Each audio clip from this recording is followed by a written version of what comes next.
मन मंदिरा गजर भक्तीचा।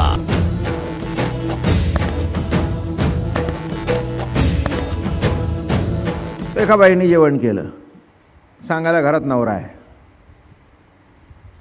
मुलं आहेत, एक बाई एकटीच राहत होती आयुष्यभर आणि सुगरी नव्हती, उत्तम जेवण करत होती। मी व्यक्ती बघितली अशी, फार सुंदर व्यक्ती होती, अतिशय सुंदर स्वयंपाक।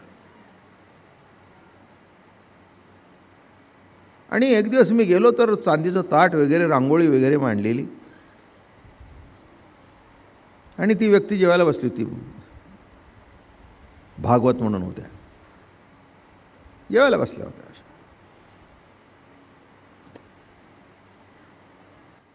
बघितलं, मी म्हटलं आज रांगोळी बिंगोळी कोण आहे? कोण नाही म्हणले, मला कोणी बोलवत नाही, मी कोणाकडे जात नाही, माझं मीच रांगोळी काढते, माझं मीच जेवते, माझं मीच करते, वा मीच म्हणते। कळलं का? तिथे वा म्हणायला दुसरं कोणच नाही, चांगलं झालंय हे अनुभवायला दुसरं कोणीच नाही, आपणच आपलं। तसं ब्रह्मस्थितीमध्ये कोणीच नसतं, आपणच आपला आनंद भोगणं हीच ब्रह्मस्थिती। कळलं का दृष्टांत? काय मजा आहे बघा, मला मोठं कौतुक वाटलं। वा, ते म्हणले मला काही पोरं नाहीत, बाळं नाहीत, मी कोणाकडे जात नाही आणि कोणाकडे येत नाही, मग नातेवाईकनं कोण नाही, आपल्याला कोण रांगोळी काढणार? आपणच काढावं। तसं स्वरूपाचा आनंद आपणच आपला भोगावा, आपणच आपला आनंद भोगावा, बस मस्तपैकी भोगावं। आपण सुंदर स्वयंपाक करावा, असं नाही आता कोण आहे कसं तरी करा। बायकांना पुष्कळ सवय असते, ही सवय असते। काय घरात पुरुष असले जेवायला तर चांगलं करतात, नाही तर काय जाऊ दे, आता काय असेल ते आपलं घ्या, खावा, सकाळचीच भाकरी आहे, जरा कुठे काहीतरी तेल तिखट घ्या आणि खा, कोण करत बसतो? पण चांगला असेल तर अगदी ताट सजवलेलं ताट कशा करता? कोण ऋषी बघतो? आपणच करावं, आपला आनंद आपणच भोगावा। अशी जी आपला आनंद आपण भोगणं ही जी अवस्था, हीच ब्रह्मस्थिती आहे। म्हणून या ठिकाणी निराळा कोणी लागत नाही। म्हणून या ठिकाणी महाराज म्हणाले, भोगता तो निराळा तेणे गोडी निवळी, भोगता भोग्याहून वेगळा होईल तेव्हा जोडी होईल। केवळ भोगता जर सुखरूपच आहे तर तिथे सुखरूप सांगणारा दुसरा कोणी नाही। जे प्रकृती डंकू भरे तै प्रकृती डंके अवतरे, मा डंकूची तई भरे कोण कोणा? डंकू म्हणजे देवळामध्ये तो वाजवायचा असतो ना मोठा डंक, ढोल। जे प्रकृती डंकू अनुकरे, डंकू संबंधी नादू, देवीचा नगारा ठेवतात, देवीला नमस्कार पोचवा म्हणून देवीला जागे करण्याचं साधन काय? Done done done done done done done done, म्हणजे ते वाजवलं म्हणजे देवी जागी झाली। काय म्हटलं मी? आता देवी झाली मला माहिती आहे जागी, म्हणजे हा तिचा जो काय म्हणतात त्याला भगत, भगत आहे, भूत्या नाव आहे, अनेक नाव आहेत, तर त्या चांगला शब्द वापरू, भगत। मग तो आला, काय झालं म्हणले, आता देवीला जागं करायचं। मग मी त्याला विचारलं, देवीला जागं तू करतोस, तू जो उठलास पाठी 4 वाजता, तुला जागं कोणी केलं?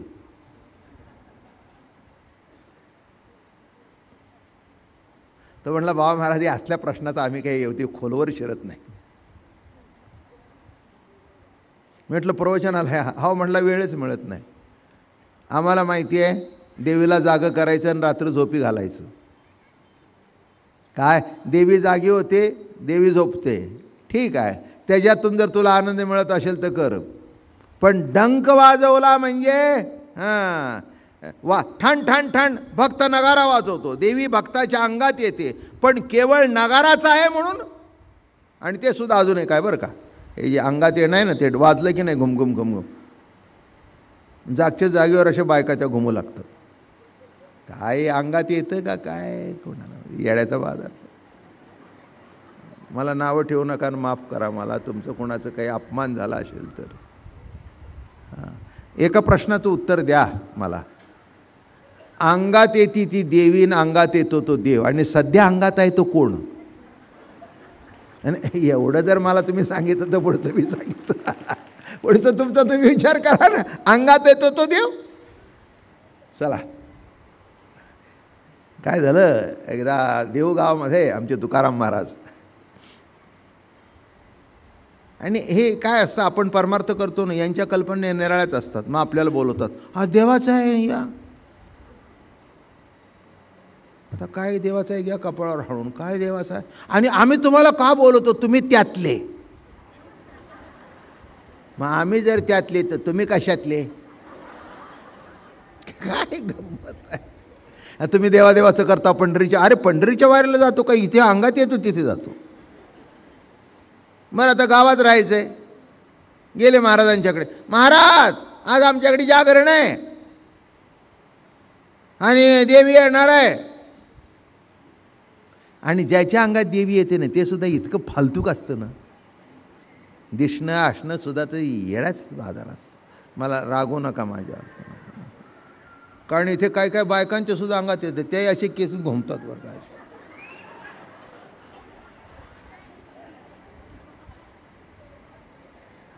काय घुमते देवीन, काय करते. मला पुन्हा एकदा माफी मागतो, फक्त माझ्या एका प्रश्नाचं उत्तर केव्हाही द्या, अंगात येतो तो देव, तो सध्या अंगात आहे तो कोण, मग मी मान्य करीन.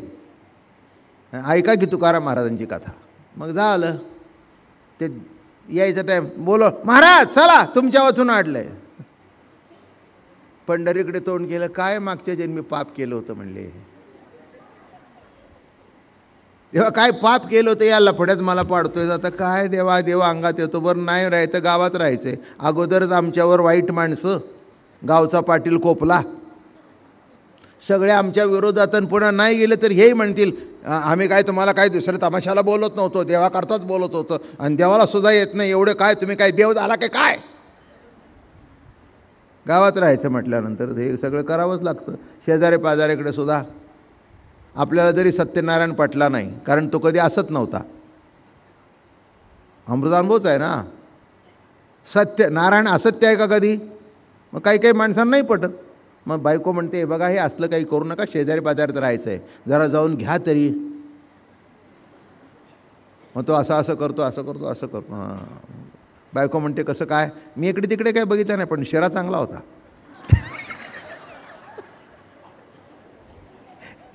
शिरा चांगला होता. मी म्हटलं शिरा चांगला काय होता, नाही म्हणले चांगला होता, एरवी काही केळं घालून करत नाहीत, पण सत्यनारायणाचा प्रसाद म्हटलं की केळं बिळं केशर छान. ते म्हणल्या पुढच्या वर्षी दरवर्षी येणार बरं का, आणि काकूना सांग टिबल दर्शन घेतो, पण एक वाटी द्या. बायको म्हटली तुमचं काहीतरीच. तो म्हणला माझं तुझ्या डोक्यात शिरायचंच नाही, शिर्याबद्दल जे प्रवचन केलं ते. असो तेव्हा झालं, महाराजांना नेऊन बसवलं, आणि ते मग महाराज बसले, पुढेच नेऊन बसवलं. थंडीचे दिवस होते, महाराजांनी आपलं घोंगडं नेलं होतं, डोक्यावरून घेतलं. महाराज घोंगडं काढा की, देव येतोय. ते म्हणले येऊ द्या, तसं काही अडचण नाही. आणि मग झालं बाबा, ते वाजायला लागलं. मी काही ते अप्रस्तुत सांगत नाही, देवीचा नागारा आला आहे. ते धन धन धन वाजायला लागल्यानंतर ते असं बसलं होतं ना, बघाय माझ्या अंगात यायला लागलाय आता. आणि तुमचे ते असं पण तुमचे काय प्रश्न असेल तर विचारा, मला सांगेन. हो हो हो हो, काय येड्याचा बाजार. देव आल्यावर हो हो हो हो करतो होय, आणि इथे आम्ही सांगतोय सच्चिदानंद, आणि हे म्हणते हो. तेव्हा हो हो हो हो, महाराज आला बरं का, आला बरं का, आला बरं का, तुमचा प्रश्न विचारा. महाराज म्हटले माझा प्रश्न लांब लचक आहे, ह्यांचं संपू द्या, शेवट मी विचारेन. मी एकदम फुल फॉर्म मध्ये देवाला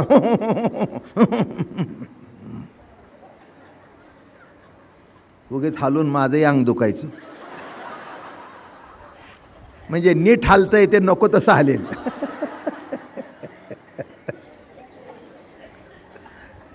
पण ज्ञानेश्वर महाराजांनी लिहिलंय, कीर्तनाचे नि नटनाचे नाचले व्यवसाय. कीर्तन असू दे, प्रवचन असू दे, माणसांच्या समोर ते दृश्य उभं करणं हे महत्त्वाचं असतं. किती कीर्तनाचे नि नटनाचे नाचले व्यवसाय प्रायश्चित्ताचे, जे नामच नाही पापाचे ऐसे केले. फार सुंदर लिहितात ज्ञानोबराया. आणि झालं बाबा, मग ते झालं. अहो ती सुद्धा कॅपॅसिटी असते, 1 तास 1.5 तास. किती वेळ हलणार हो? नाही, जोर बैठका किती काढणार? जे 100 काढतं ते 100च काढेल, 50 काढतं ते 50च काढेल, पुढच्या 25ला कोलमडून पडेल. तसं ते किती वेळ करेल हो? आणि झालं ते, मग जायची वेळ आली. अहो महाराज देव निघाला, तुमचं विचारून घ्या की. ते म्हणले पुन्हा येईल तेव्हा विचारू. आणि असं करून अंग टाकून दिलं देवाने.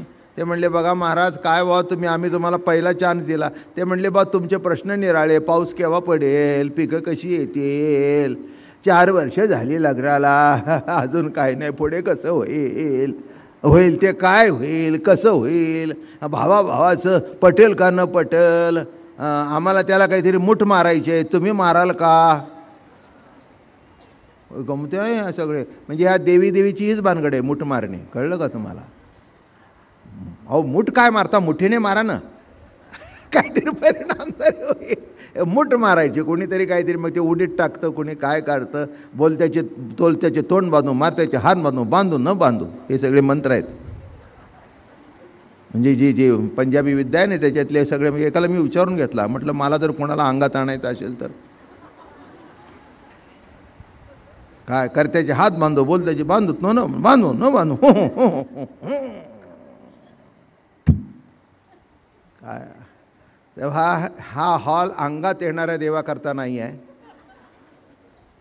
हा हॉल जो आहे तो अंगात जो देव आहे त्याची प्रतीती घेण्याकरता अमृतानुभव आहे. मन मंदिरा गजर भक्तीचा.